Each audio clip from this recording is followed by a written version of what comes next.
I'll have a chat to you now, and we'll put this up on social media once the camera's ready. Like, I might just go to you, because your question really started a lot of discussion tonight about voices and the importance of voices, and not just learning language, but the importance of having control over the way that language is taught as well. Were you happy with that conversation tonight? Yeah, I was, and in regards to, you know, this control over changes to books and whatnot, we have to understand that within our oral history there is great beauty, but there's also this brutality to it as well. And how are we going to manage that? Because what we see now is that, you know, it's always dumbed down, it's cleansed in some sort of way, but we have to understand how this country was developed through our oral history, the brutality and the beauty in it. But, you know, it comes as a part of any society that has lived as long as we have and still here, that you have to have this rules, rituals, regulations in regard to that. And that's important. I think people have to understand that. Thank you, Lee. We had a poll tonight about whether books should ever be edited under any circumstances to fit social values.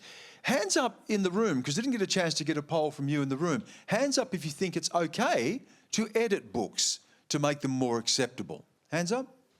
No one. Or maybe there is one person. Do you mind if I ask you? Do you mind? Okay. It's good that someone is prepared to put their hand up and have a different view.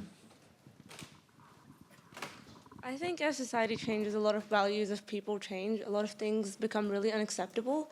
And it's important that's also included. Inclusive language is put on the forefront as this thing grows. Because even though I understand that literature is important, it's important to understand literature from a certain time, it's important to understand Shakespeare, for example.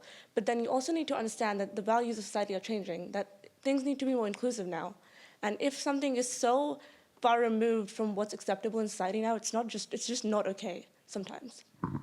Anyone change their mind after hearing that? It was a very passionate defence. No? But good for you for having a different view. Hands up if anyone changed their mind tonight. If anyone walked in, particularly around, say, the First Nations voice. If people walked in, say, opposing it, and have now changed their mind to supporting it. Does anyone change their mind tonight? No? You've all walked in, you've walked out completely unchanged. What about the other way? That someone may have been in favour of it, but now is not. No? Well, you're a very settled lot. It was fascinating tonight around that discussion about language. And one of the points that David Hare made was that English speaks so much louder. How do we get other voices to be heard? And who here seeks out, I'd really be interested in this, who here seeks out other languages to read? Authors who are not from the English tradition or not white. Does anyone seek out different writers? Yeah, I'll just pass this along.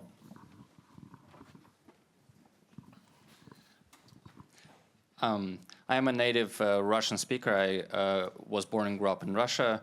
And for me, it was really important growing up reading literature from lots of different countries.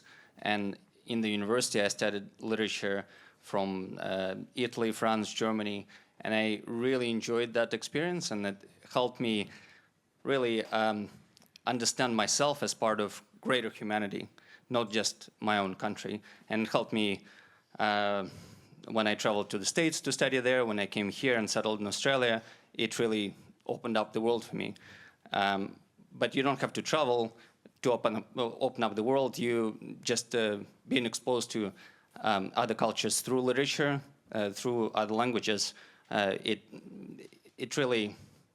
it's a great benefit to overall development of a person, I believe.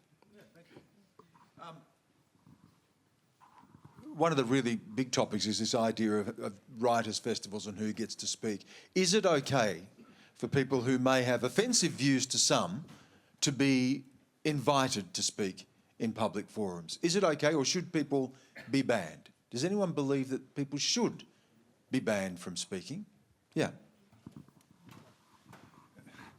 For me, it depends. Is their point to just incite hatred, get their name on there's a clown in the US who spread rumours about Sandy Hook massacre not being... Well, yeah, I mean, that's nonsense. So we're going to invite him to propagate his claims that it never happened? No. It raises the question, though, doesn't it? Who gets to decide? If some views are going to be offensive to some people, who decides what's in and what's out? Does anyone have a view on how we draw that line? Yeah. We're getting a lot of men, too many men. I'll get your hands up down here.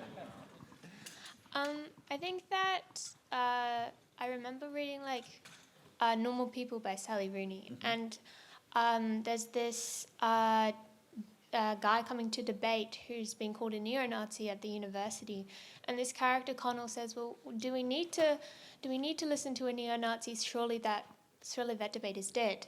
And I think there are certain debates which are dead and are so on the fringes that they don't really need to be addressed anymore because we're just giving them a bigger platform. But I think that there are groups which are rising and emerging, that those are the ones we need to have difficult conversations with, because if people are rising in numbers, then we need to make sure that we're connecting to them and addressing their concerns. Thank you. I'll keep you in mind for a future panel. That was a brilliant answer. I just want to finish with another poll. We had a poll today about the super tax, increasing the tax on people who've got $3 million in super. I might just test you out. Hands up if you think that the changes to taxation of super, that you're in favour of those changes for taxation of super. Let's get a shot of this. Look around. The hands. Overwhelming.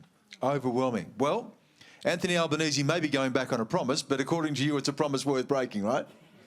He'd be pleased to hear that. All right, thank you so much tonight.